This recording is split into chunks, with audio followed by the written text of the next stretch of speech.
Here is your local market update for the Des Moines metro area, July 2023. Now, the Des Moines metro housing market appears to be bucking some of the national trends on quite a few levels. And that's why I thought it'd be interesting this month to share the local market stats, which I do every month, and then show the national trends in the same categories. And then at the end, we'll wrap it all up to show why it's important to know what's going on in your local market versus just the national market. First, in the housing inventory. Nationally, the growth of the housing inventory slowed for the fourth month in a row, while we saw an increase in the number of homes on the market for the third month in a row. And this is in part due to a lot of new construction hitting the market. Oh, and by the way, thank you builders for having continued confidence in our market. July had 2,880 homes on the market compared to the 2,781 homes on the market in June, which is an increase of 3.6% month over month. And we had a 10.9% increase from the 2,596 homes on the market in July of 2022. Now, the national housing market had a 9.1% decrease of homes on the market year over year.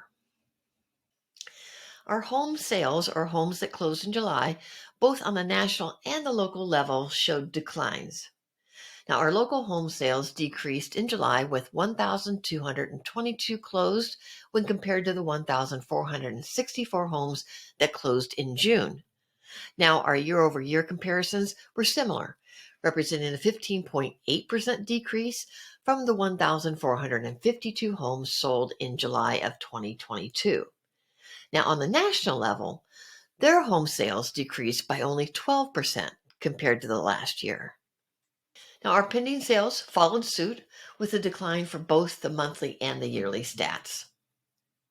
With 1,266 pending sales in July, the drop was 6.2% in monthly comparison as opposed to the 2.6% for the year-over-year comparison. Now, on the national level, pending sales were down 12.6% year-over-year.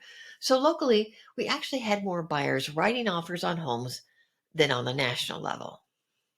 Now, our July's median sale price of $286,300 represents a slight decrease from last month's price of $291,700. But our year-over-year median price is on the rise, with an increase of 4.9% compared to the $272,990 median price we had in July of 2022. Now, again, our local market is bucking the national trend, which has a 0.9% decrease of the median price from their July of 2022, which means locally we are, one, maintaining our home prices, and two, we're actually seeing them increase from last year, whereas on the national level, the prices have come down. Last month, our homes averaged 42 days on the market, which is the same number we had in June. Now, the national trend for the days on market in July was 45 days. So our homes sold more quickly in the month of July, and our homes sold more quickly year over year, as the national trend was 34 days on the market in July of 2022, and ours was 25 days for July of 2022. So think of it this way. Knowing what's happening in your local real estate market versus just looking at the big national picture, it's like the difference between seeing the forest and just focusing on the trees. I mean, both are important, but they give you different insights. And local trends, well, it informs you about important considerations such as when's a good time to sell, when's a good time to buy, how to price your home, who's moving in and out, what's the supply and demand of your particular neighborhood, what neighborhoods are hot, and what neighborhoods are not so hot. National stats are like general advice. They're useful, but not exactly tailor-made for you. So whether you're a home buyer or a seller, or you're just curious about real estate, remember that local stats are your key to understanding what's really happening in your neck of the woods. Don't just settle for the big picture. Dive into the details because it matters where you live. So that's it for this month. I'll see you right back here next month.